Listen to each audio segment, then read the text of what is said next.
When you think of the qualities of a great leader, what comes to mind? Things like courage or empathy, integrity. Today on Truth for Life, Alistair Begg adds a surprising trait to that list.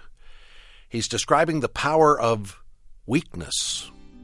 It's part of a series called The Pastor's Study, but the principles we'll hear today apply to anyone involved in church leadership.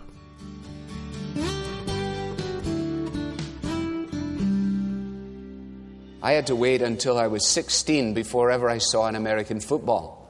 The first time I saw the ball, it was in motion because I was taken to an American Air Force base in Hertfordshire, where a school team was playing against some of the U.S. forces.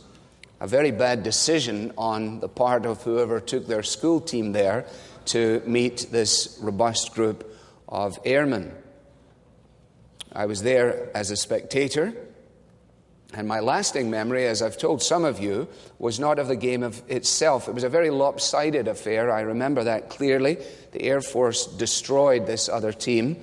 The thing was so unbalanced, it was quite embarrassing. But my lasting memory is not of that. My lasting memory is actually of the cheerleaders. Your laughter gives you away, man. Because I remember the cheerleaders not because of the leaders, but because of the cheers.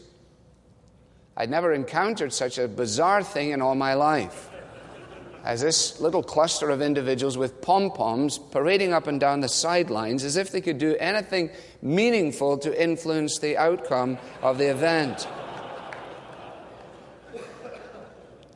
And the one cheer that this beleaguered team heard ringing in their ears again and again as they went further and further into defeat and oblivion with these girls was, "You can do it, you can do it, you can, you can."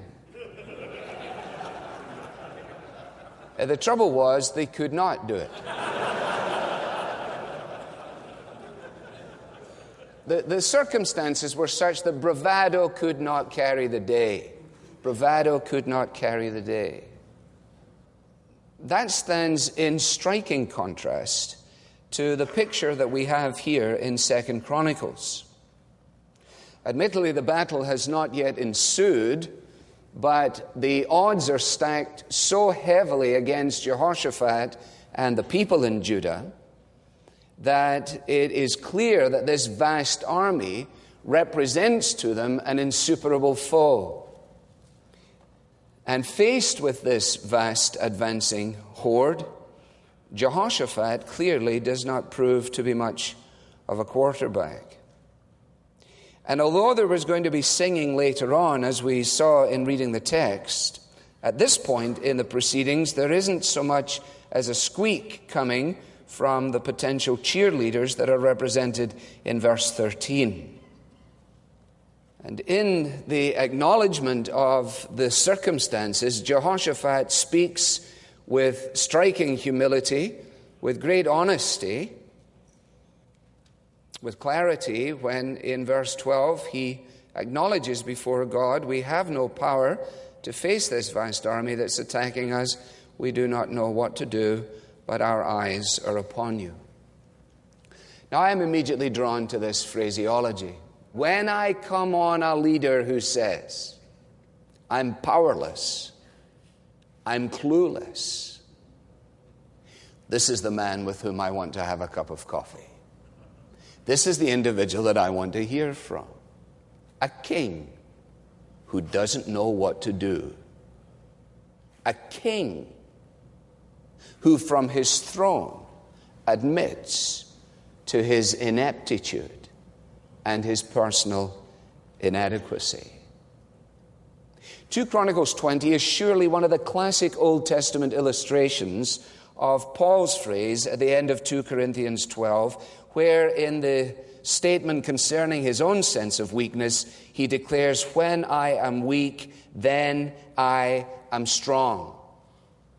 And he addresses for us in a classic way there in the New Testament what is not uniquely here in 2 Chronicles 20, but is at least addressed. It is a word of encouragement for those of us feeling as though, in terms of the game, we're losing 41-0. Now let's take a moment and sketch in the background, because it's very, very difficult to wade your way through 1st and 2nd Chronicles without being completely dazed by the details. But if you read from the beginning of chapter 17, and perhaps some of you will choose to do that at some point in the day, it quickly becomes clear that under Jehoshaphat's leadership, Judah had experienced a period of reformation. And chapter 19 concludes with the appointment of judges, the establishing of a leadership structure. And as he does so, Jehoshaphat urges those who are put in positions of usefulness to do 3 things, or to exercise their leadership with these 3 characteristics prominent. Number 1, that they would act faithfully. Number 2, that they would be committed wholeheartedly. And then number 3, that in all of this they would operate courageously. In fact, you have just the imperative phrase there, as it is in the NIV at least, down at the bottom of verse 11, is it? Act with courage, and may the Lord be with those who do well. Now, in relatively short order, of course, having given these exhortations to those that he's put in positions of leadership, Jehoshaphat is called upon to heed his own counsel. It's a reminder to us, isn't it, just in the course of pastoral ministry, that we say lots of things. We provide under God, as we offer the Scriptures to our people, all kinds of exhortation and counsel. We often remind our people, as we seek to remind ourselves, that it is imperative that we're not simply hearers of the Word, but doers also. But that also demands that we make sure that we are not simply teachers of the Word, but doers also. And that we do not fall foul of the idea that because we've studied it and declared it, that we are living in the benefit of it, or that we are ourselves emblems of the very principles that we propound. So Jehoshaphat puts these people in position, and he says, now I want you to act faithfully and serve wholeheartedly, and make sure that you act with courage.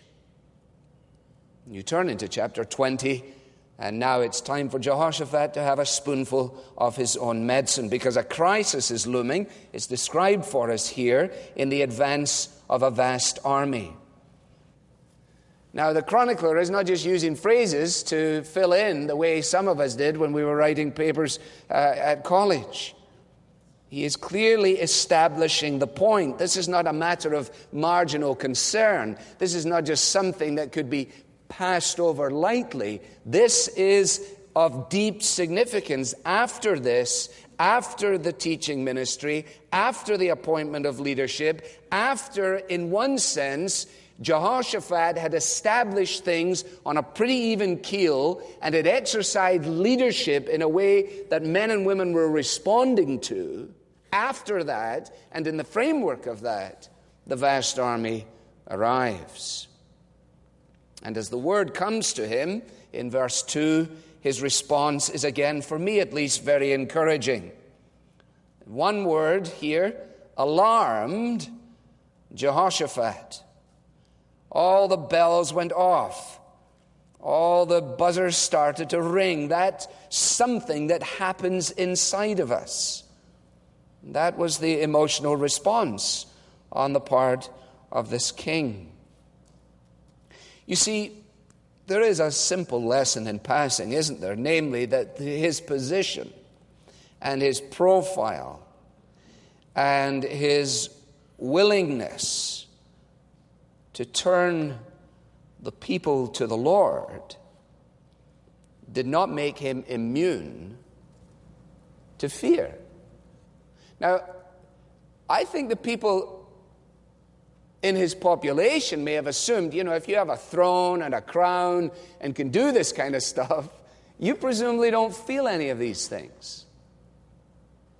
Now, Jehoshaphat was going to do another terrific thing for his people, because he was going to be honest enough to let them know exactly that he felt these things. And he was going to show them what he did in the experience of these things. There's something profoundly useful in that as we think about our responsibility. No, we're not kings. We don't have thrones, but we do have positions of leadership. And many of our people assume that we are not alarmed, that we do not experience fear. That somehow or another we just fire Bible verses at the approaching hordes, and we have an impervious shield that protects us from all of this. Well, maybe that's you, but it sure isn't me. And to the extent that we create the impression that we are somehow or another the Teflon pastors, the Teflon leaders, then we make liars of ourselves, fools of ourselves, and discourage the people who are listening to us. And again, they only need to check with our wives. Again, they only need to ask our teenage children. Again, they only need to get beyond the surface of what we say. Courage isn't the opposite of fear. It's the quality of character which takes action despite fear or lack of confidence. Allowing me to act, although I am alarmed, although I am fearful, and although I feel myself to be diffident. Now, it is not necessary that the sense of diffidence, the sense of fear, the sense of alarm is communicated constantly to our people. It's sufficient that we know it and that God knows it, and they may not need to know it. I mean, some of you may have come out of the airline industry and you flew those giant birds across the sky. And I know you have that little thing there, the radar that shows you the weather patterns. And there's green, and there's orange, and there's red. Some years ago, Jeff Mills and I were flying from France to Germany, and it was a Saturday afternoon, and there was virtually no one on the plane at all. And I poked my nose into the cockpit. It was pre-9/11 and the experiences of today. And the French pilot and his co-pilot invited me in, and we talked to one another. Their English was very good, and I tried to sound sensible and ask questions, and I said, what about the radar here? And he said, if it is green, it's okay. You can move around, And he said, how you say the orange? The orange is not so good. You don't stay away. He says, and the rouge, the red, you're a dead man.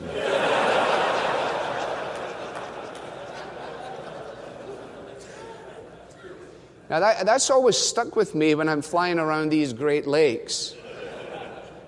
Just being thrown about like a cork on the sea. And I marvel at these guys. Ladies and gentlemen, just a slight turbulence, and we've put all the drinks away, all the carts away, and all the stewardesses away. Now, I think he clicks that thing off at that point and goes, whew.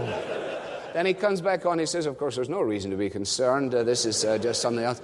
But the perspiration under his arms, and his co-pilot's going. Now, it's no help to me back in 12F to know that that's all going on there.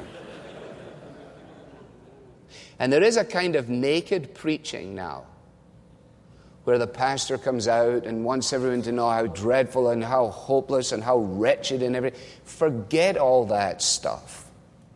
That will become apparent in imperceptible ways. That will become apparent in helpful ways. It is sufficient that you and I both know that those are the circumstances we face. The vast army is coming, and I'm alarmed. Now, 3 observations. First of all, this weakness is admitted to. We have no power. And verse 13 is full of pathos, isn't it? What a wonderful painting this would be. All the men of Judah with their wives and children and little ones stood there before the Lord. It's not an unfamiliar picture. You have this in Nehemiah where the people are gathered in the square from noon until a long, long time listening to preaching. But you have this wonderful picture of all who are able to hear. But look at this group. You can imagine a bystander coming along and saying to somebody on the corner of things, what are these people doing? And the answer comes back, well, they're standing here. Yes, says the person, I know they're standing there, but what are they doing?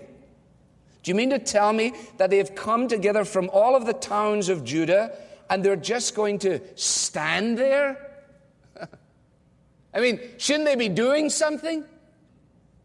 You see, a pragmatist will never understand just standing. Well, says the individual, they're actually seeking the Lord. Oh yeah. That's the way to try and cover up your ineptitude. You're just standing there, a big crowd of you, and now you're going to tell me you're seeking the Lord. What a sorry-looking bunch. Look at them, all standing there. But get the picture in your mind. There they are. They all came out into the hill country. Let's get them all together. They all get together. Said the king said get together. He's the leader. He's the man. He'll know what to do. If we follow him, he'll be fine. He's got it under control. He's the Bible answer man. He knows the answer to everything. We'll get together with him and it'll all be fine. They all get together in the place. And what are they doing? Standing there. You fast forward to Corinth, you find another group standing there. What do they look like? Not particularly good. In fact, a motley crew. Consider your calling, brothers, when you were called. Not many of you were particularly wise. Not many of you were mighty. Not many of you were influential. You really weren't much of a group. As I think about it, says Paul. Jehoshaphat, he didn't look real good himself. This is not exactly Arnold Schwarzenegger standing up here, is it? In fact, the posture of Jehoshaphat, as he displays his weakness, challenges the prevalent notion that effective Christian leadership is found in the strong, rugged, handsome quarterback. And even a cursory glance at the biblical record, even a random sampling of the evidence, makes us aware of how often God's man was marked by hesitancy, timidity, caution, uneasiness, and a due sense of personal inadequacy. Check the record. Take the sampling. Look in. Pick people out willy-nilly. Just grab them and haul them out and listen to what they're saying. My clan is the weakest in Manasseh, and I am the least in my family. God says, that's my boy, Gideon. Just the boy I'm looking for. I don't know how to speak. I'm only a child. You're my man, Jeremiah. And is this how it sounded when Paul wrote to the Corinthians concerning the arrival of his lieutenant Timothy? Did he say something like this? If Timothy comes, do make good use of him, elevate his profile, see that his influence is felt. No, this is what he actually wrote. If Timothy comes, put him at his ease. See to it that he has nothing to fear while he is with you. Oh, you mean Timothy's a kind of weak character? Well, he has a weak stomach. He doesn't seem particularly good in a crowd. He's clearly not a take charge kind of individual. But you know, if God's power is made obvious in weakness, I can see how he might be distinctly useful. It's true, but it's good to restate it, that God's purpose for us as his children is that we might depend entirely upon him. That we might depend entirely upon him. Remember, Jesus says, without me you can do nothing. That's fairly categorical, isn't it? See, I think the problem in evangelicalism is, or forget evangelicalism, the problem in me is that I don't believe that in my heart of hearts because I try so many things on my own. So it is a mercy and a providence of God when into my life and into my circumstances, He brings whatever vast army, whatever significant battle, whether emotional or spiritual or physical or familial, in order to remind me of the power of weakness. I mean, think about it, brothers. Most of the time, the literature that comes our way is trying to give us the leg up on making sure that we aren't weak, making sure that we are strong, making sure that we can do this and we can do that. And it's not all wrong. I'm not suggesting for a moment that it's all unhelpful. But I think in many cases, it doesn't start at the right place. If dependence is the objective, then weakness is an advantage.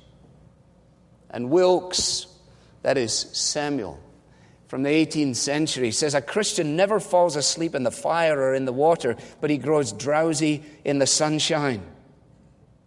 So God in His mercy makes us aware of our inadequacies, may give to us children who are a sore trial to us, who more than any other thing in life keep us on our knees because God knows we need to be there. And it's only when we're confronted by the fact of our personal inadequacy that we are ever able to be quickened and enabled by finding adequacy in God. Unless my posture is right before God in my heart of hearts, then I will be posturing before my people.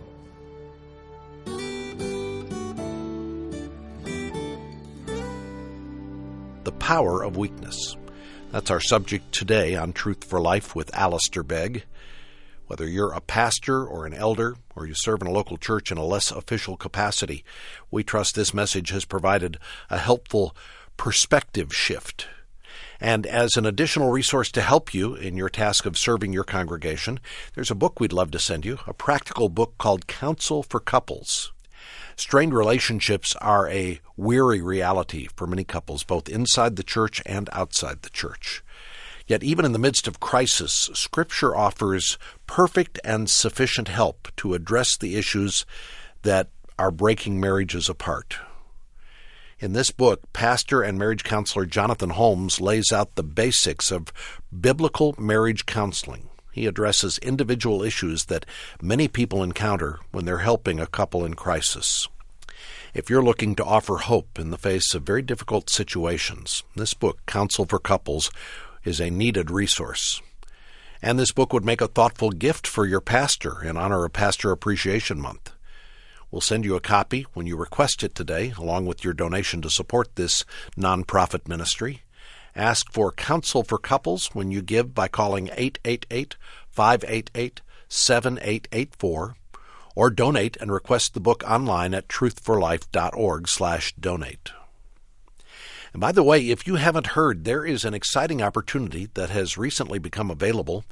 In the summer of 2020, Alistair will be teaching the Bible on board a cruise that will be going along the coastline of Alaska, and you're invited to sail along. During this remarkable 7-day journey, you'll study the Scriptures, share in fellowship, enjoy a front row seat to see God's creation in all of its natural splendor. It's going to be an amazing trip. Learn how to secure your ticket when you call 855-565-5519. Now, you may notice that's a different number than the one we normally give, so here it is again. 855-565-5519. You can also go online to deeperfaithcruise.com. I'm Bob Lepine for Alistair Begg and all of us at Truth for Life, hoping you have an enjoyable, relaxing, restful weekend. We hope you're able to worship with your local church family. And then join us Monday as we continue learning about the power of weakness. Today's program was furnished by Truth for Life, where the learning is for living.